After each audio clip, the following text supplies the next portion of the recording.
My name is Ricky Herrera. I'm here today with St. Anne's, kind of covering the experience and the life of the church outside of a normal Sunday. So who am I speaking with today? My name is Michael Soika. Michael, thank you for joining us today. We appreciate you for your time.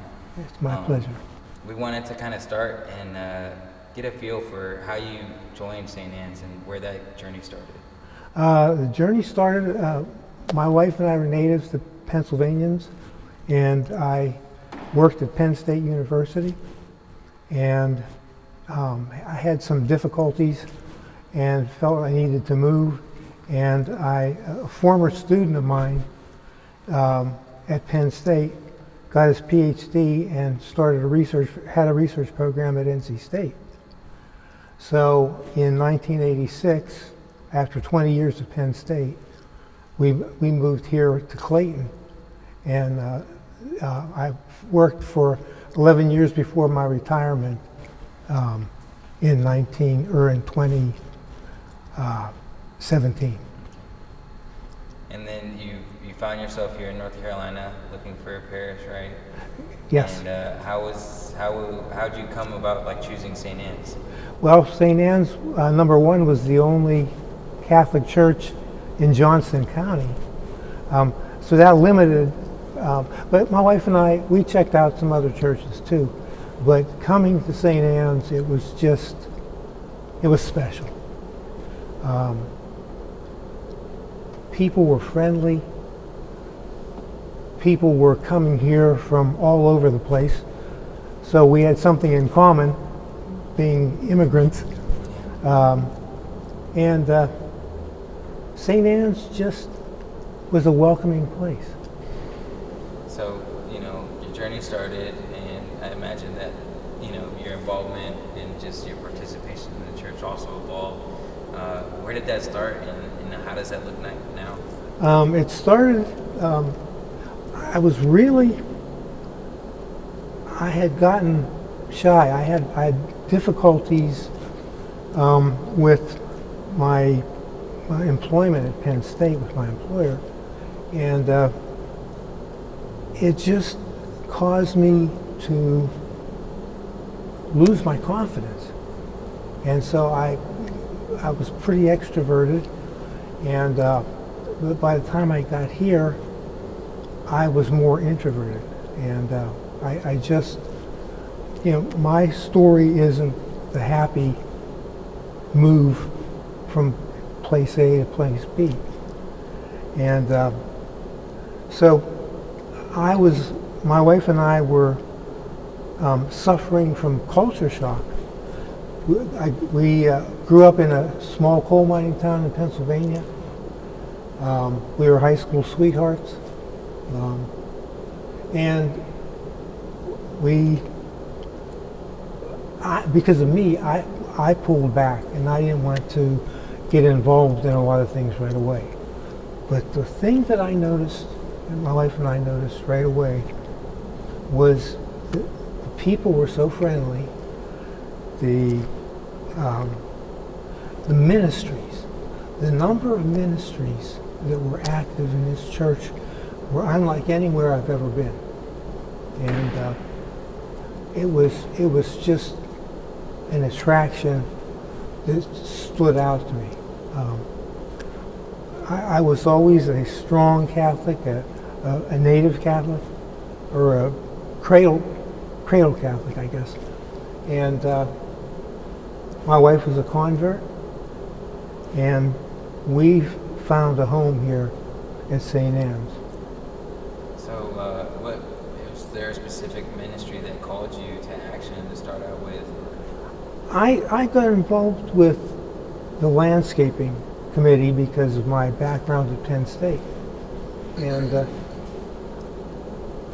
I got to know people through that ministry. It was really only involving a few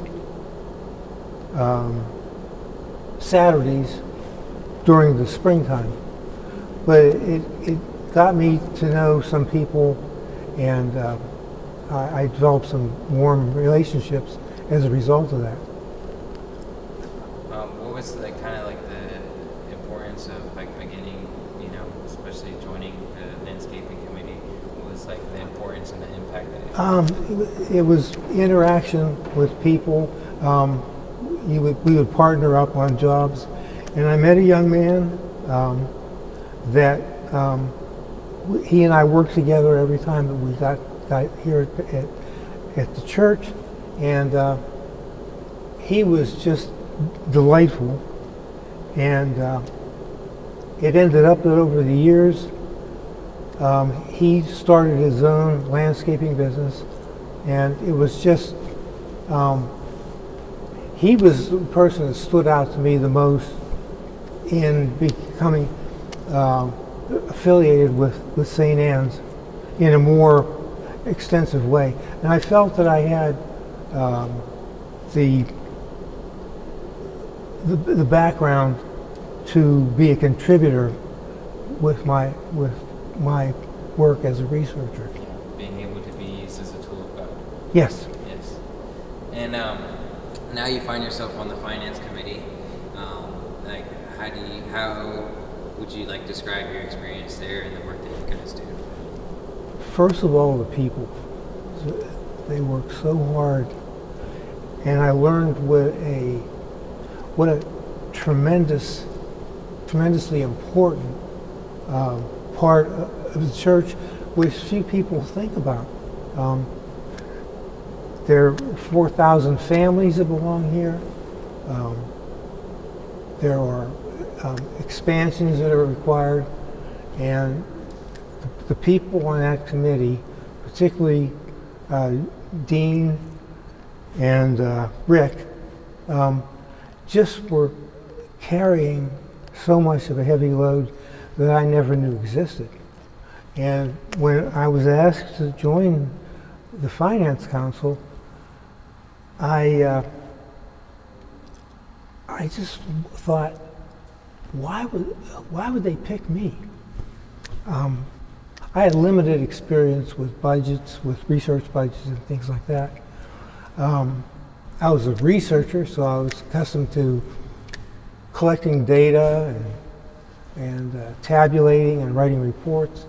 But, and to this day, I don't know what reason that Father and Dean, the chairman, had whenever they asked me to join. So my response was,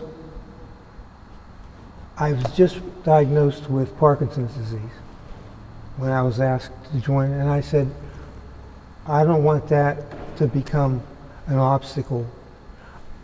I have no idea where I'm going with this. I knew that it was a degenerative disease, and they said, we want you, and please consider it. So I joined, and it was the first year and a half was a learning experience. And I struggled with thinking that I don't feel like I'm contributing like these other people are. And it was really a struggle in a way. And I tried to be frank about my position.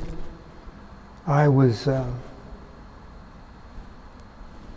concerned that we were growing too fast.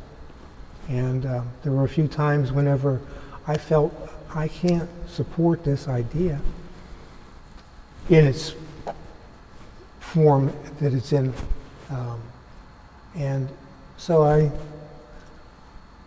I would express my opinions and my concerns, and there were many times that I was a dissenting vote, but there were a few instances where I felt I just am not comfortable. And I really thought maybe these people were blessed with more faith than I have. They were willing to take the leap, and I was concerned that I don't want the church to get in trouble with this. So, and people embraced my movements, and so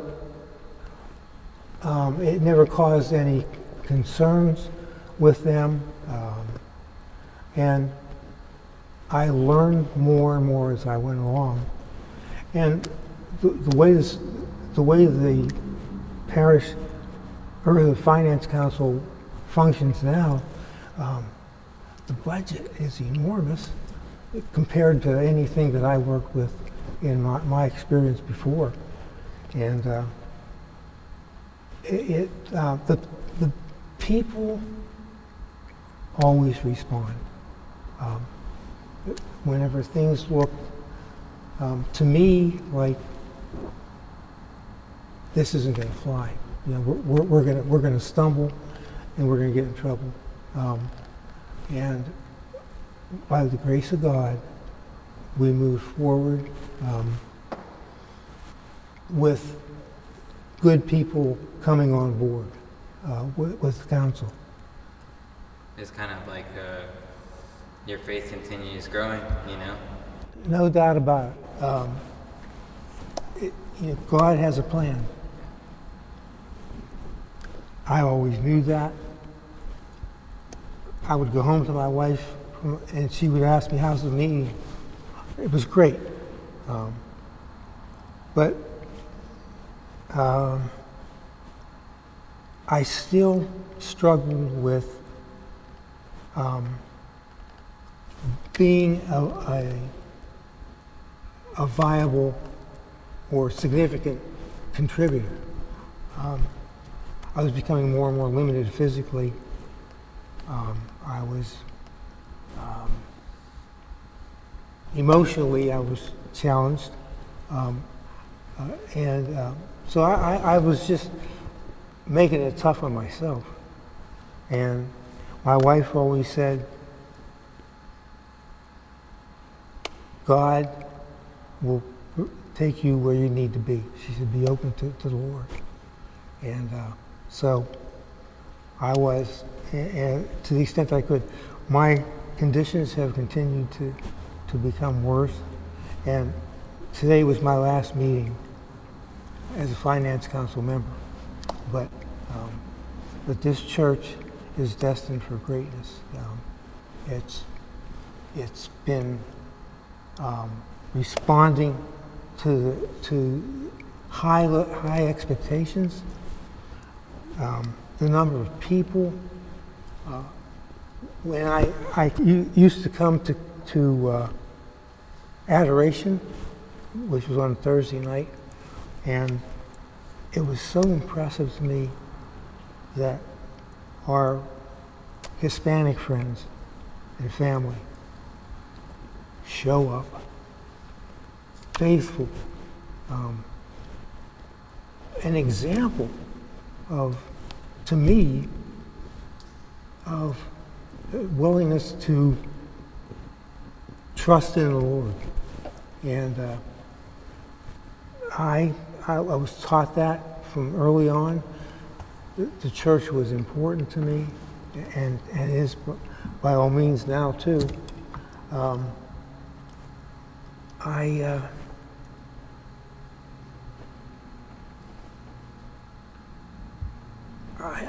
relish knowing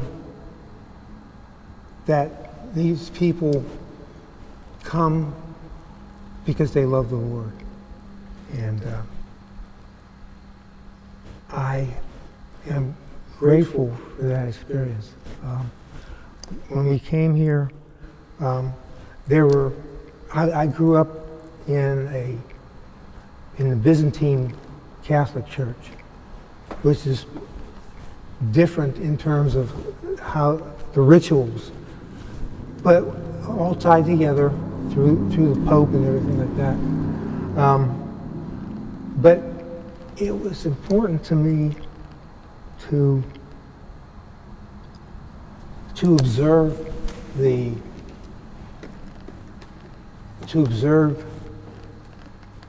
that's my Parkinson's. I'm sorry. No, take your time.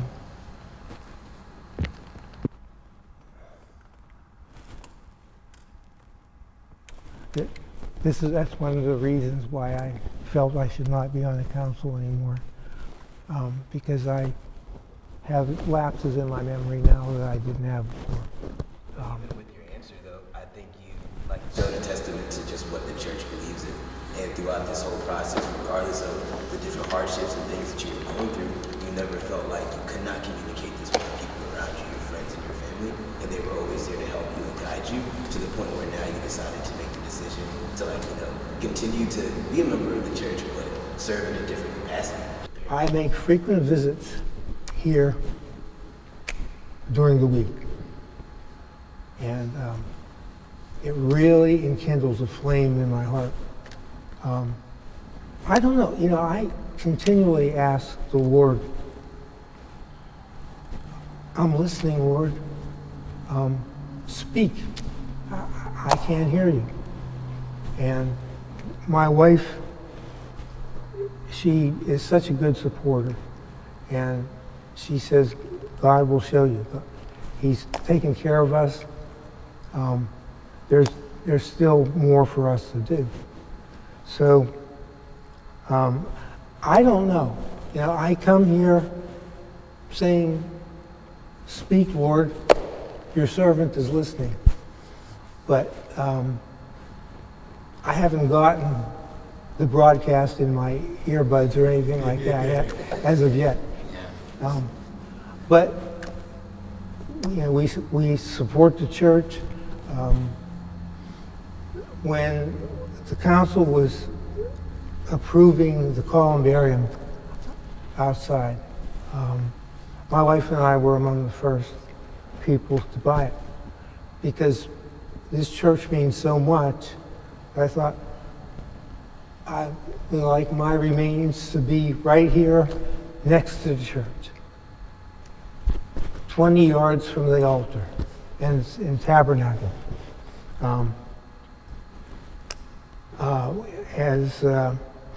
In 2022, we learned that my son was found dead in Pennsylvania. And so we had him cremated and brought here, and he's here with us. I'm sorry to hear that, but it is nice to hear that here at the church you're still able to have your family together. It's a gift, It's not anything that any of us like to think about. But there again, St. Anne's was here for me, and my wife and I will be here with my son, right here at St. Anne's. Yeah, that was perfect. Is there anything else that you wanted to share with the community or the community of Art? I guess I think that we need to grow together more. The church is so large, 4,000 families. Everybody brings something different from wherever they originally were. And I look forward to the day when we will be all, there might be a generation or two till we can iron out the kinks of our differences. But the Hispanic community in this church is an example to me. It reminds me of my youth.